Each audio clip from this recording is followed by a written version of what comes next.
unless you've been living on Mars for the last 5 years, up with that rover up there, then you know that wrap bracelets have been kind of a big trend in jewelry lately. And I happen to be wearing one here.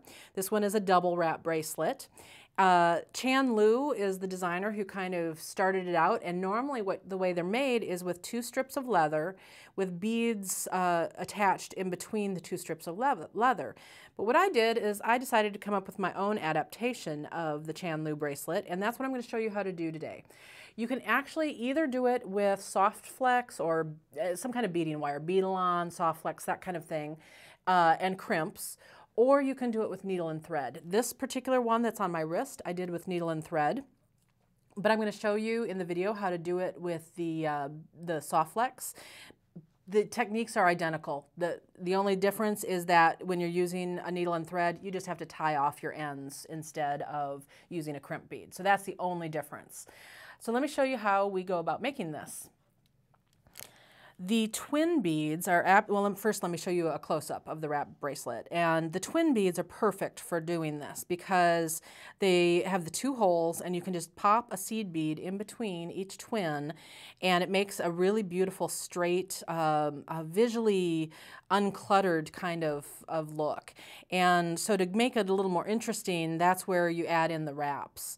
And then it's also a really great place to use, in this case, I had a really beautiful button that I used as a clasp. So you can take advantage of using something like that as your clasp. In the one that I'm going to show you today, I've got this beautiful little toggle clasp that's got a lot of unique character to it, the little starfish going on here. This is from Green Girl Studios. And so it's, because this is such a basic bracelet, it's a great way to kind of show off a really pretty clasp. So how I'm going to do this is I've already cut a length of my soft flex, my beading wire. What you want to kind of do to figure out how much you want is you kind of can wrap it around your wrist a little bit, and for however many wraps you want to do, and then you need to have some extra so that the amount that's coming out to my thumb can be my extra for it to come back over through your crimp bead.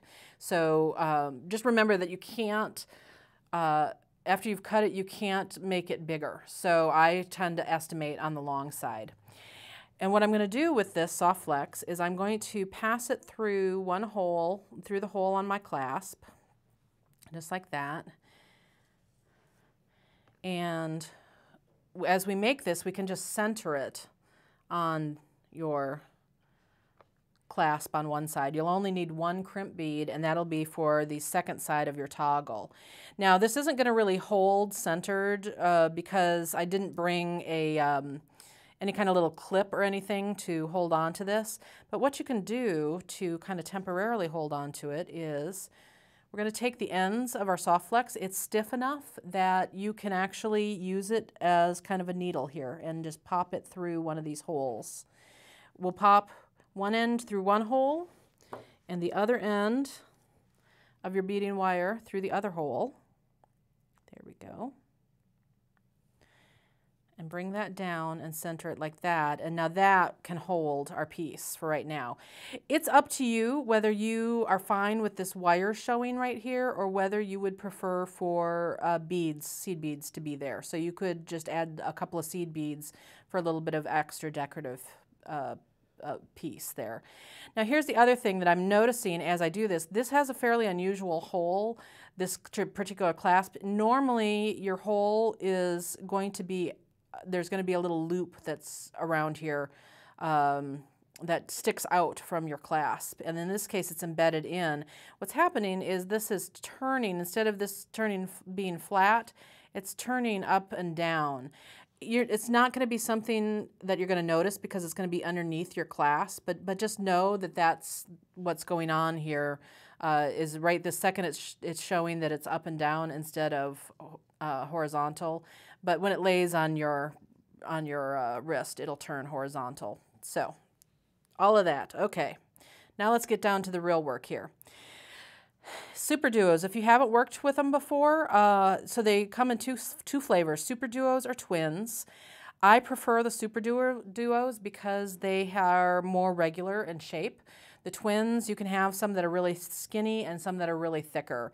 And so you kind of have to weed out the really crazy shaped ones. So that's why I prefer the SuperDuos.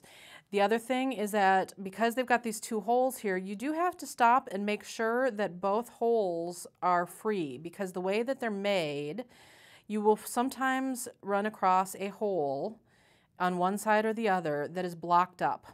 And what happens is you're going to be, you know, well into finishing your bracelet, and then all of a sudden you're going to run across, you're coming back through the second hole in a SuperDuo, and all of a sudden you can't get through it because it's blocked up.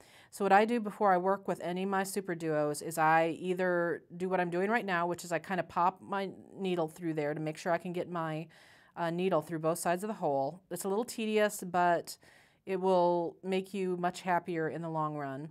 The other thing that you can do is just, if you've got a light source, hold it up to the light, and you can actually see, look through it. If you look through the, you know, if you've got a light right there and you hold it up to the light, you can see whether that hole is blocked or not. So I strongly suggest that you check them before you start trying to use them. Okay, so now we're going to use one end of our soft flex, and I'm going to pick up a seed bead. I'm using size 11 seed beads here with my SuperDuos, and then a SuperDuo, and a seed bead, and a SuperDuo. And you're just going to repeat that over and over again until you get the length that you desire.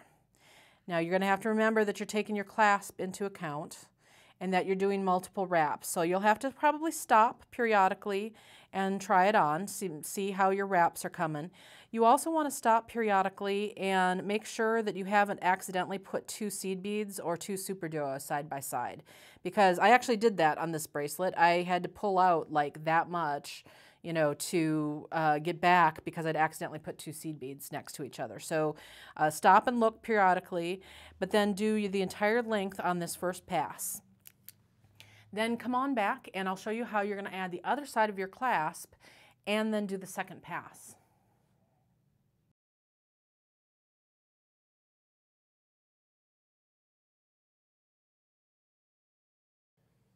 Isn't this the perfect project to do while you're sitting watching television at night?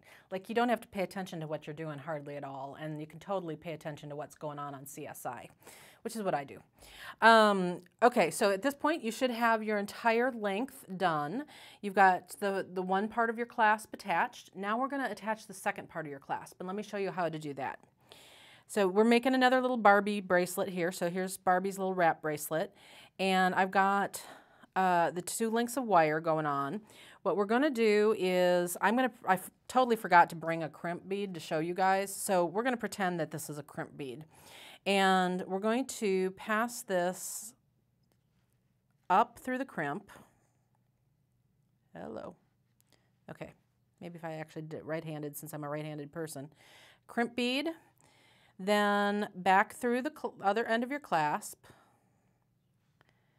and back this direction again. We are not going to finish this off. And the reason is because we need to bring this second half of the wire down here to get it through the crimp bead also. So this is just kind of just to hold it on for right this second temporarily and kind of snug this all up for you a little bit.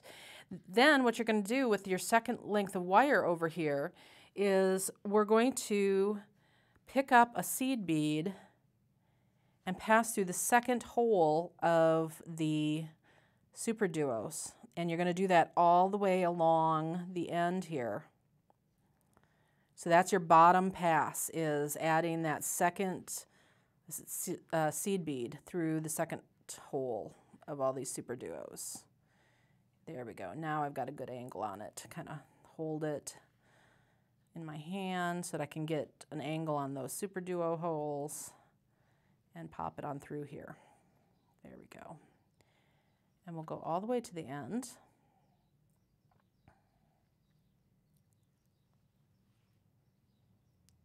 Do you see how nice I am that I make all these Barbie bracelets so that you don't have to sit here and watch me do this for, like, you know, 36 inches of a triple wrap bracelet? But I wanted to mention that you know, I've done a double wrap. You could do a triple, you could do a quadruple, you know, however much stringing you want to sit and do, it will work. Or you could do a whole series of single bracelets and just, you know, wear them together. Obviously, this will also work as a very simple necklace because, again, well, you know, actually it might not work quite as well. Let's see how much the drape is. Oh yeah, you've got enough drape that it would work as a necklace also. Sometimes something will be too straight. If it's too stiff and too straight, it doesn't work well as a necklace unless you're making a choker. But this has enough of... So we're almost to the end here. There we go. And one more.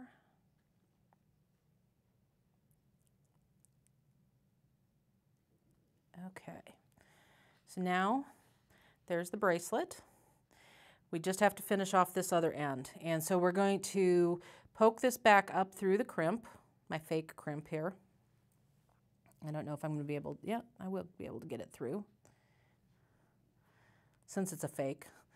So back up through the crimp, and really that's all you need to do because your first pass of wire actually attached the clasp itself. Your second pass of wire, we just need it up through that crimp for when we smash it down. Some people will tell you, and if you've ever made like a double strand necklace or something before with stringing, they'll tell you that you have to take the second strand, bring it up through the clasp, like so, and then back down through the crimp again. And you certainly can do that. There's no reason why you can't. But sometimes you can't get that last pass, because that'll be your fourth pass of the bead-along through that crimp bead. Sometimes you can't get it back through there. So if you can't, don't stress about it. Just go ahead and tighten this on up. And if this were a real crimp, what I would do is I'd take my flat nose pliers and I would smash that down, and that would hold everything together. And then you take your wire cutters and you come in and you cut any of the extra off, and there you have your nice, beautiful wrap bracelet, in this case Barbie's bracelet. So it's really easy schmeezy, right? But it really makes a really cool visual statement, and it's something that you can do in an evening. Have fun with these, make lots of them, and be sure to subscribe to the channel because I have this kind of free project coming out all the time. We've got a new video that's releasing every Wednesday. Hit that subscribe button and then you're never going to miss a single one. Happy beading.